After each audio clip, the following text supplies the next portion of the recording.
Well, good morning.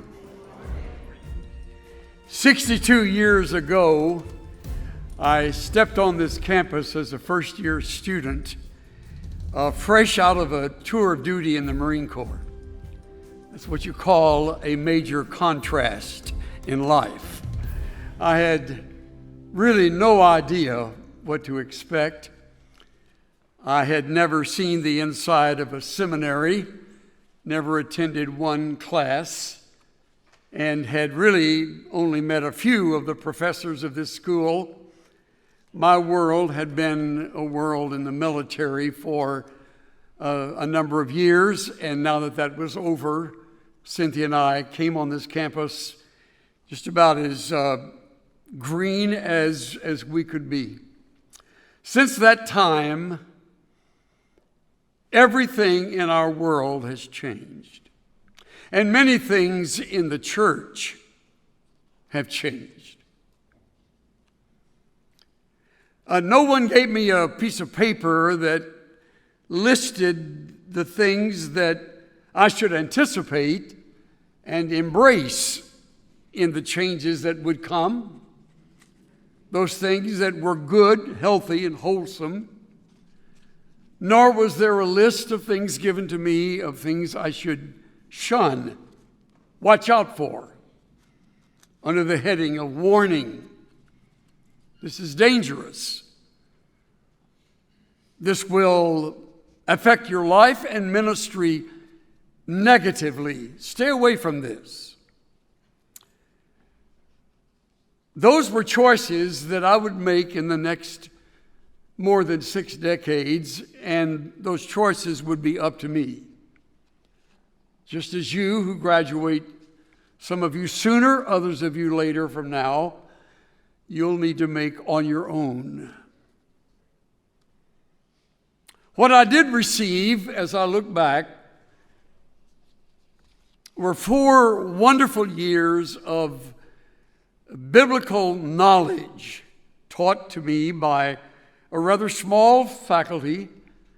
Our student body was about 325, as I recall.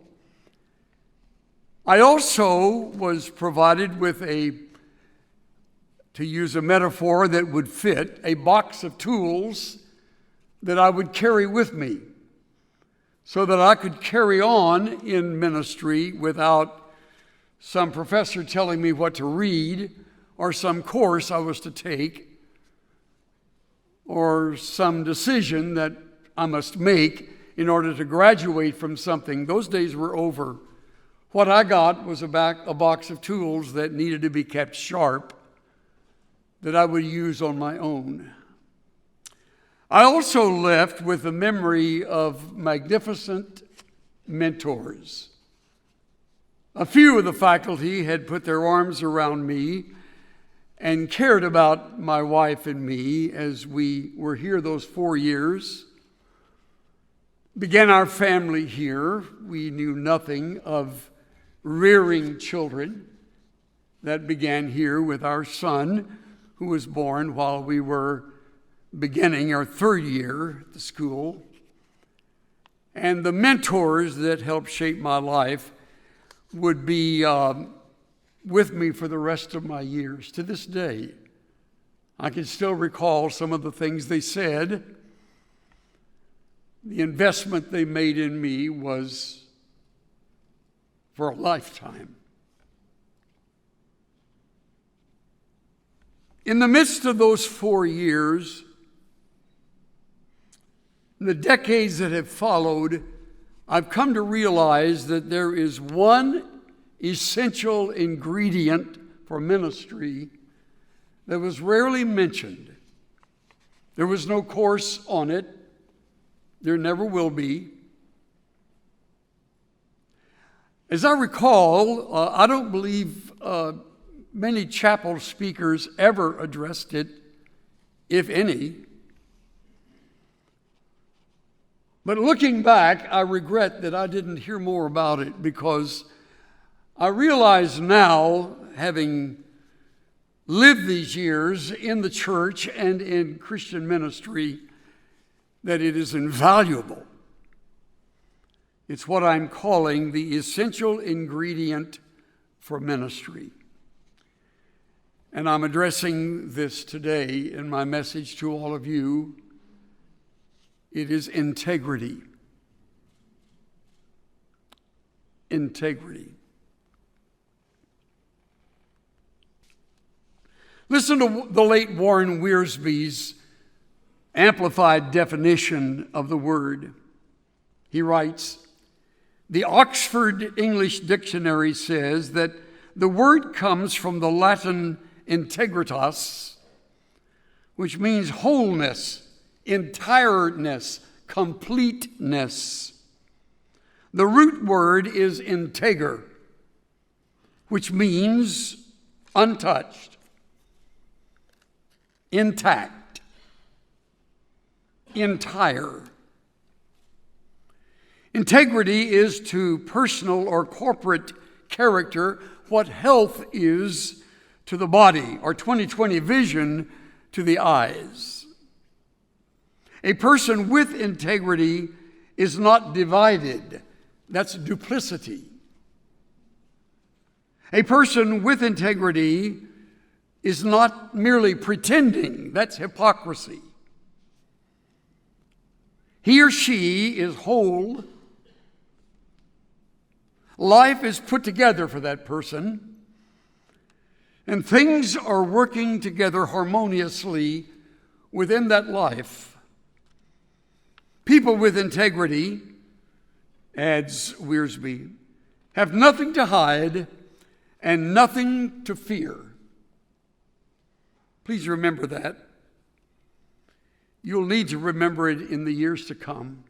Nothing to hide, nothing to fear. Their lives are open books.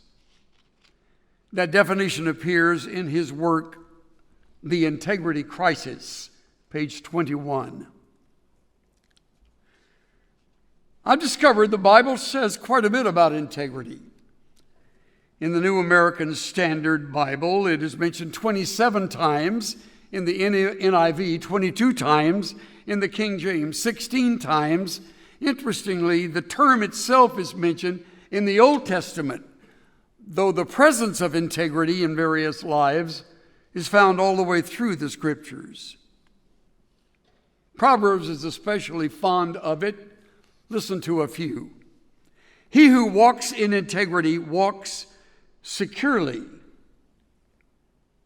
but he who perverts his ways will be found out. 10:9. Another, the integrity of the upright will guide them, but the crookedness of the treacherous will destroy them. 11:3. Many a man proclaims his own loyalty, but who can find a trustworthy man? A righteous man who walks in his integrity, how blessed are his children after him. 20:6 and 7. And I've always loved Psalm 78, 70 through 72, as that psalm ends. God chose David his servant and took him from the sheepfolds, from following ewes with suckling lambs. He brought David to feed his people, and so he led them according to the integrity of his heart, and he guided them with skillful hands. I've observed in my years in ministry that God is still searching for men and women of integrity. I hope you are one of them, and if you are not, I hope you will begin today to pursue it deliberately, consistently, faithfully. What does it mean to minister or to shepherd a flock with integrity?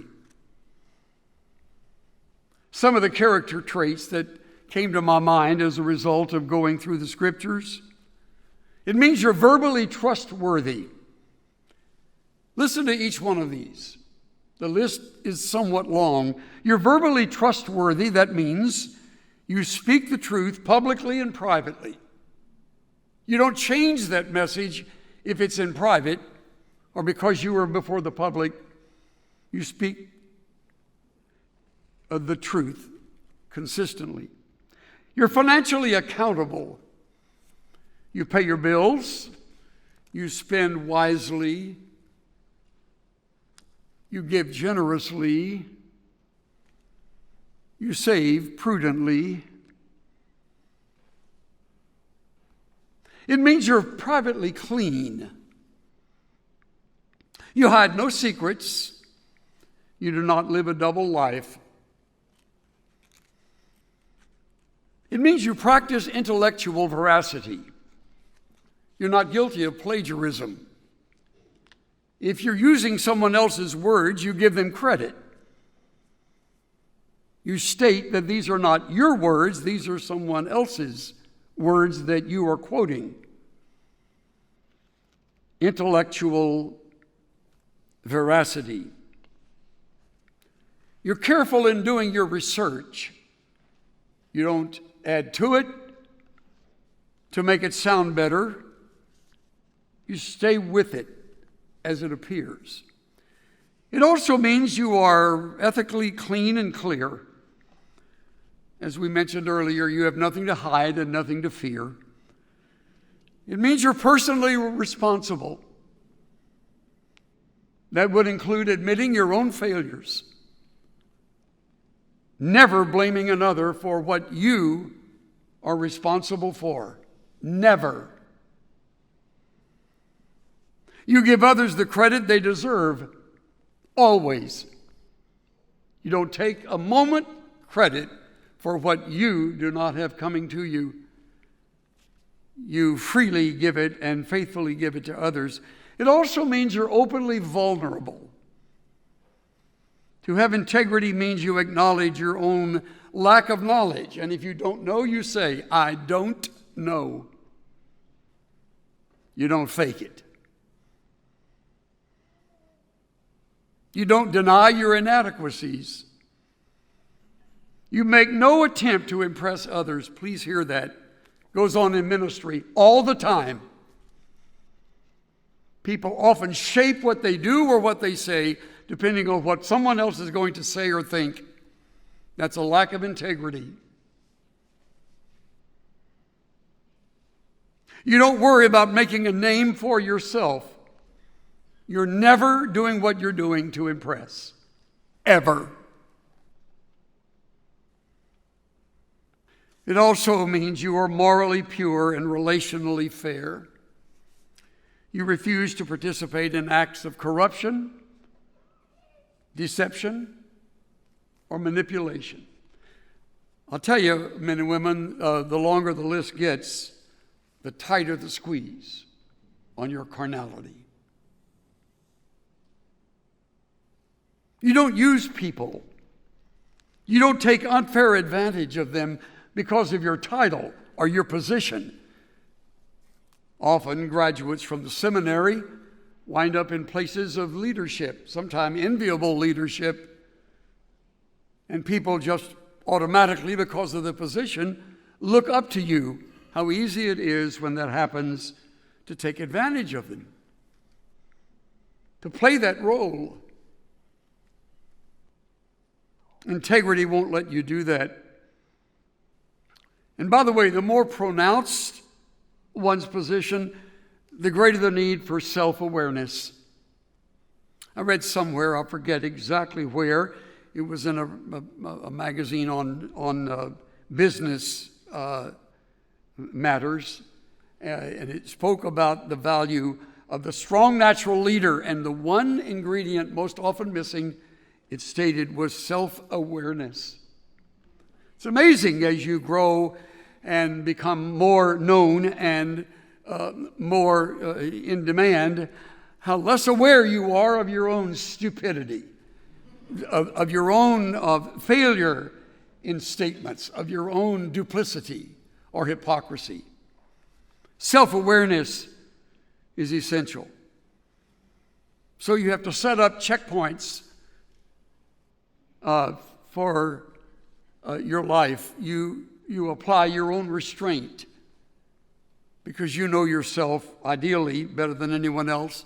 unless it's your mate in life and you invite your wife or husband to please help you with that. And believe me, they will. They'll step into that when they should. When you consider a life like I've just described, you ask, can anybody ever measure up? I mean, it sounds like it's humanly impossible. If it were, the Lord would never expect it of us. It isn't impossible.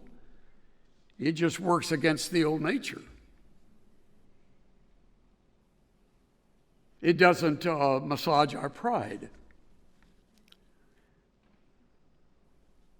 Now, in answering the question, can anyone ever measure up, I'm pleased to say that there is a wonderful example in the Old Testament, Daniel chapter 6, of the man himself who finds himself in the Medo-Persian Empire.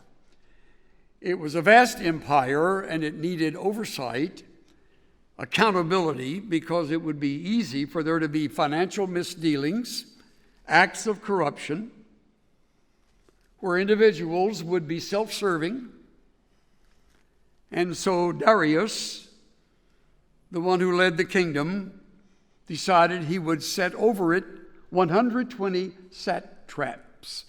It's a word we never use. It's an old Persian word for protector of the kingdom, or more specifically, provincial governor.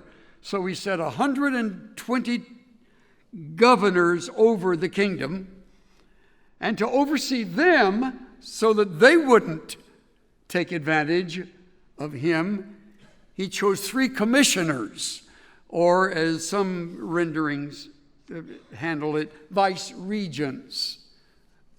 Of those 3, Daniel was one. Think of that. In that vast kingdom, Daniel is one of 3 commissioners. Verse 3 of Daniel 6 states that Daniel's integrity began to emerge, in so many words, because the scriptures state he began distinguishing himself. We would say he stood out among the groups of delegates, of governors and commissioners alike. Quite likely it included his work ethic, his competence, his awareness of needs, his honesty, his attention to priorities, and his loyalty to authority. In all of that, Daniel was a model. He stood out. Darius noticed it. We're not left to speculate what he noticed, because the word because appears in the text. Because he possessed an extraordinary spirit. I love that. That would include, I would imagine, a great attitude, a positive outlook on life, faithfulness to one's calling, to fulfill one's responsibilities, and we may assume great relational skills as well. He was a man of diligence, consistency, trustworthiness. He was a man of integrity. These marks of personal integrity did not go unnoticed by the king. And so, as you're familiar from your knowledge of Daniel, the king decided to appoint him over the entire kingdom, like what we might call a prime minister, second in command only to Darius. Imagine that. Daniel's getting up in years. Daniel's of proven worth, not overlooked by Darius. So he planned the promotion, and the word spread, as you would imagine. The other 2 commissioners who weren't chosen, and the 120 governors who weren't chosen, none of them.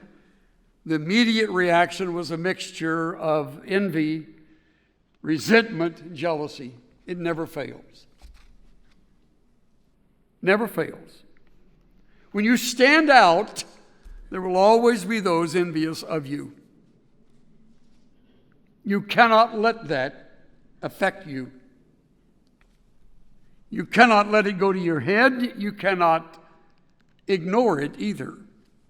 You must be wise, aware, knowing that's going on.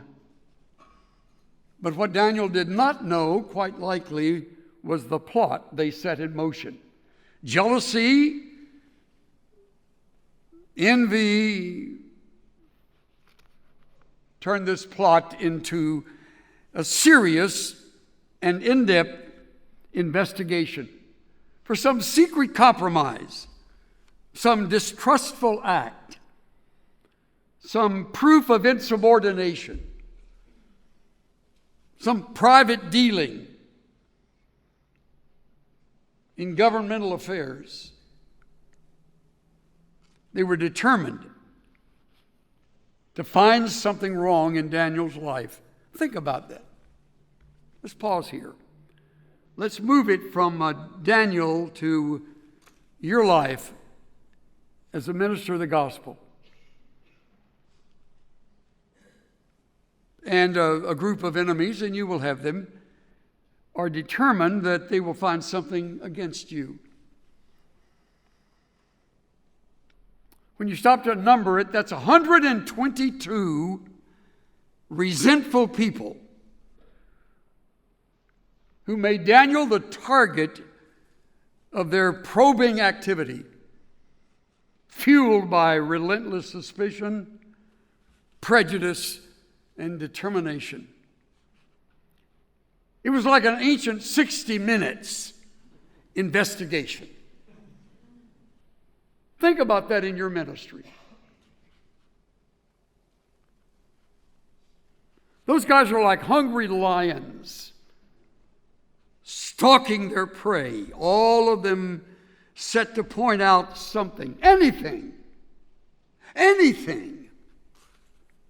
they could find against Daniel, anything that would serve as tangible proof that they could report to Darius.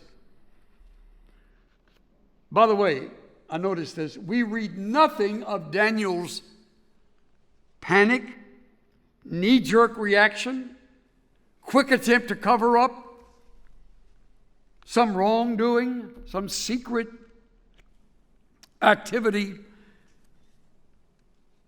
The presence of integrity in one's life is like a thick, warm blanket on a cold day. It gives you deep inner security. There's nothing to hide. So there's nothing to fear, just as Wiersbe defined the word. It's a good time for me to pause and remind you of the value of that in ministry. If you begin to do anything that you must hide, it is wrong. You will be found out.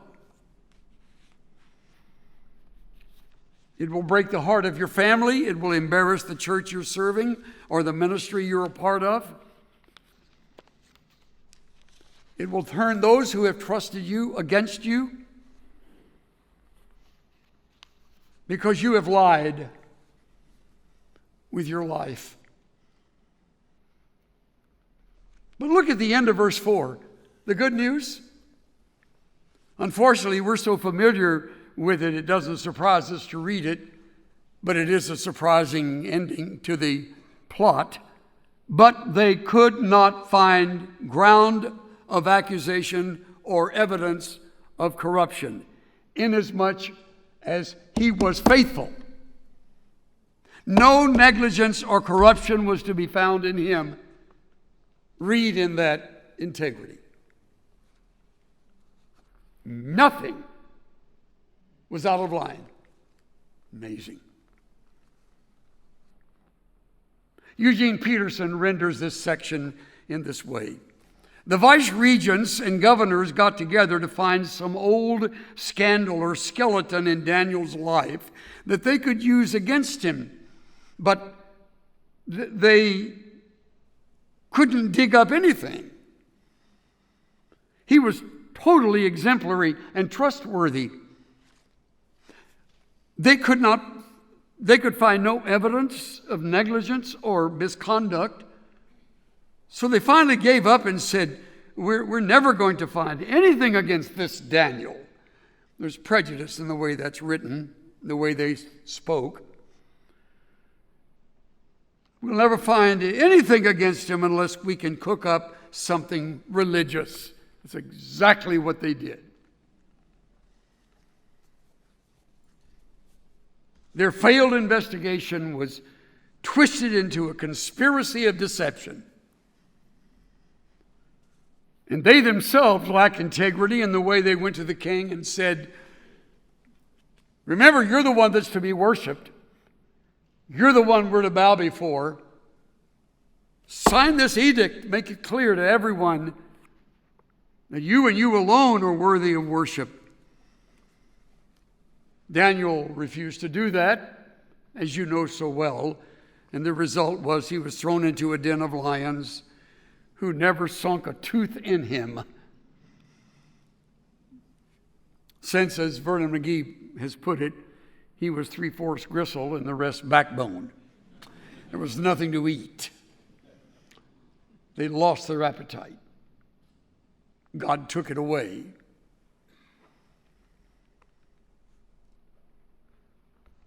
So much for Daniel. I'm speaking today to you who are preparing for a lifetime of ministry, a lifetime of being watched, a lifetime of being up front, a model. Like it or not, you are the example. Accepting any position of leadership means you will be observed, quoted,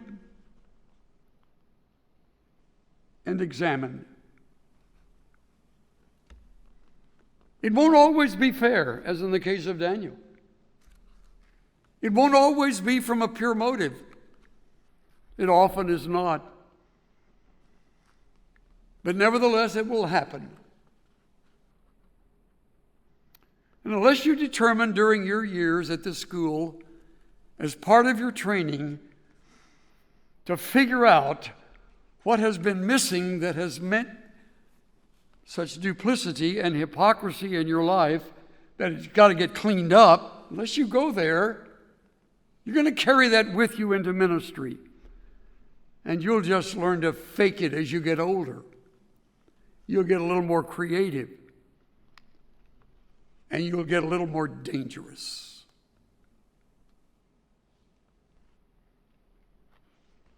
If you're not careful, you will focus your entire years at this school only on theological subjects. Nothing wrong with that except the only part. There's more to learn here than theology. If you fail to give attention to this ingredient in your life, you will regret it again and again. You must make one of your major goals becoming a woman or man of integrity. That goal will not be reached easily or automatically. That's why it's so rare among those in ministry. We care too much about pleasing other people. And that doesn't change when you get promoted. You only get more suave at that. You get increasingly more phony. So easy for that to happen. We forget that we serve an audience of one. One. Amen. He's the one who will honor acts of righteousness, who will reward deeds that are done in the power of the Spirit. But we get so blame impressed with powerful people or people with money or individuals who have titles that are enviable. We forget that audience of one principle. I put it this way in my notes. Hardly a day goes by that we do not have to choose between compliance to what is expedient rather than being loyal to and pleasing only the Lord our God. That applies to everyone at this school, from the president to the first-year student.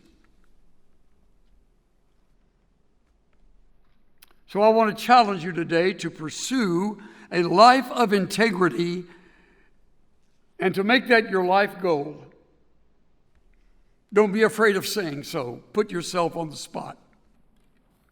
Spread the word that that's your main focus.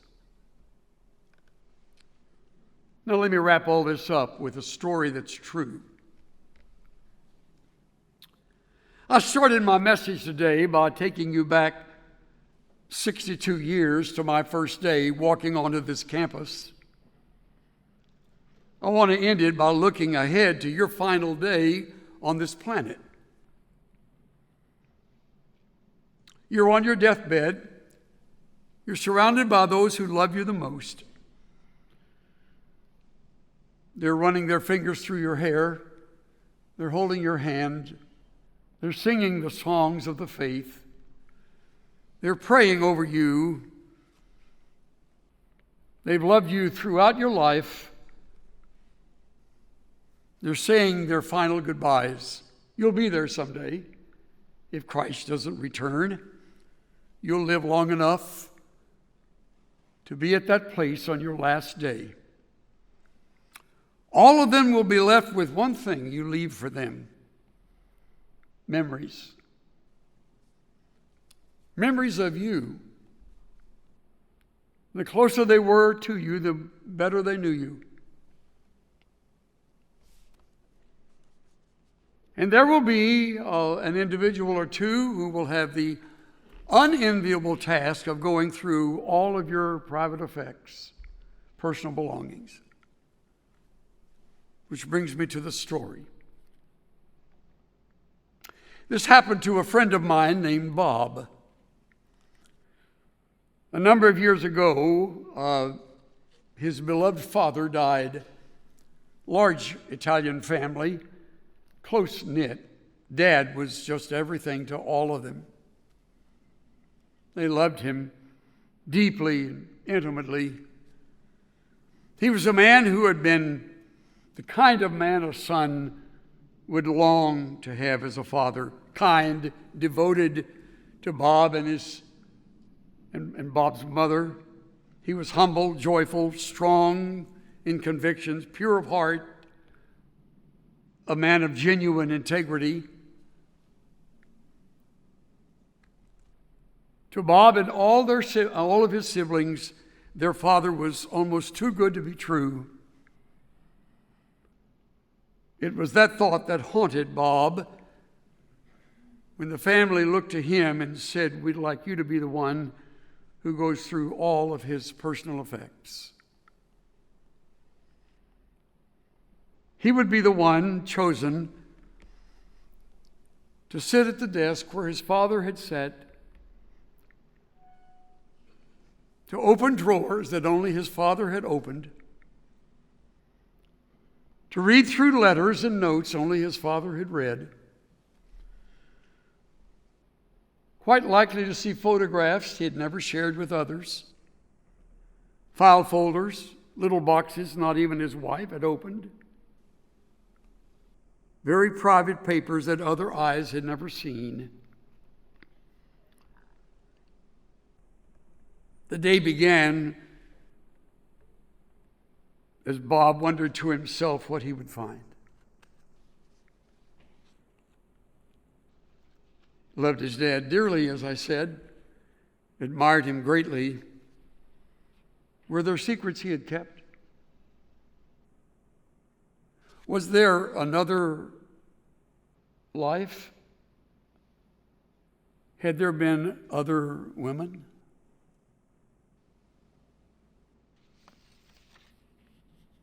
Meticulously and tediously,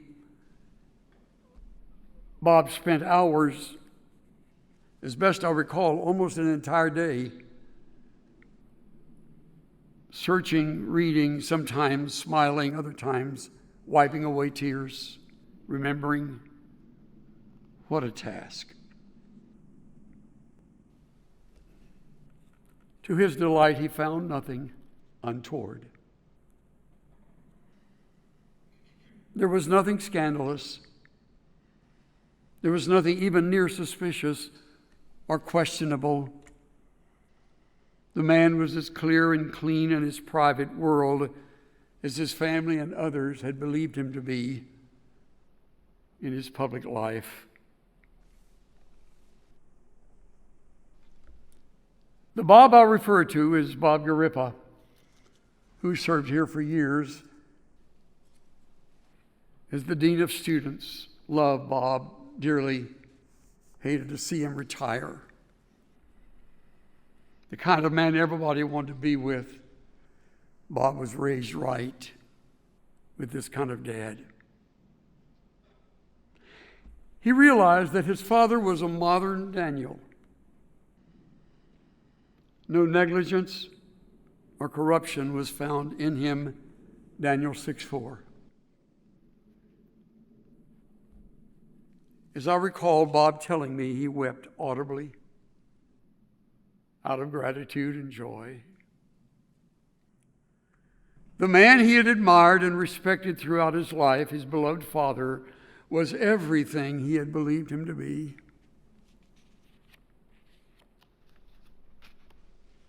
My closing words.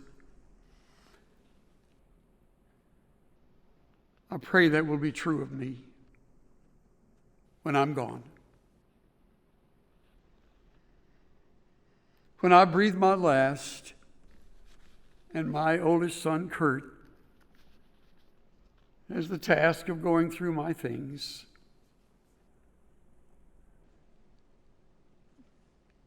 my computer,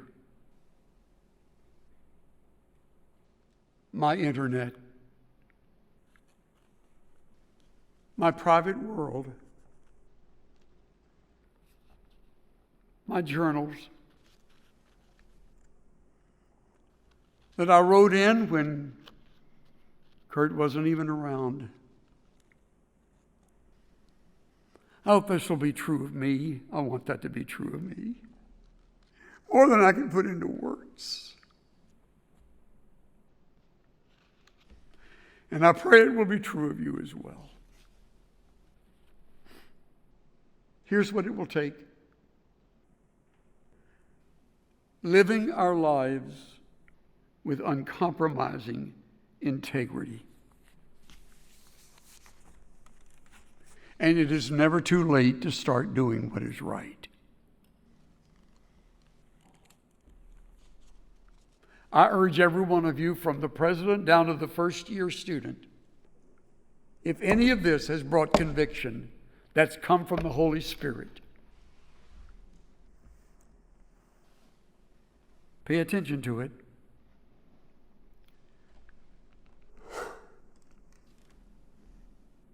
May integrity mark your ministry and mine.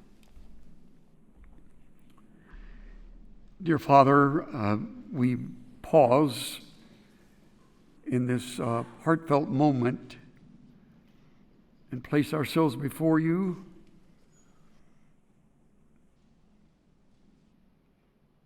We unfold our lives. With you, there is no secret.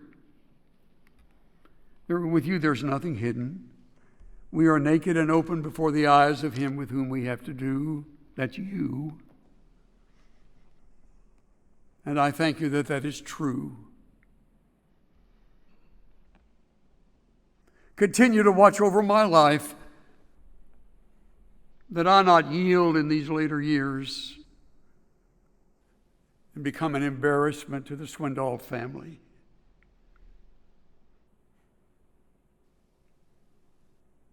May the student body gain the reputation of being men and women of unswerving uncompromising integrity. If it's not going on now, may it start today. I pray in the name of the one who models this every day he was on this earth, even Jesus Christ. And everyone said, Amen. The preceding message, The Essential Ingredient for Ministry, was copyrighted in 2021 and 2023, and the sound recording was copyrighted in 2023 by Charles R. Swindoll, Inc. All rights are reserved worldwide. Duplication of copyrighted material for commercial use is strictly prohibited.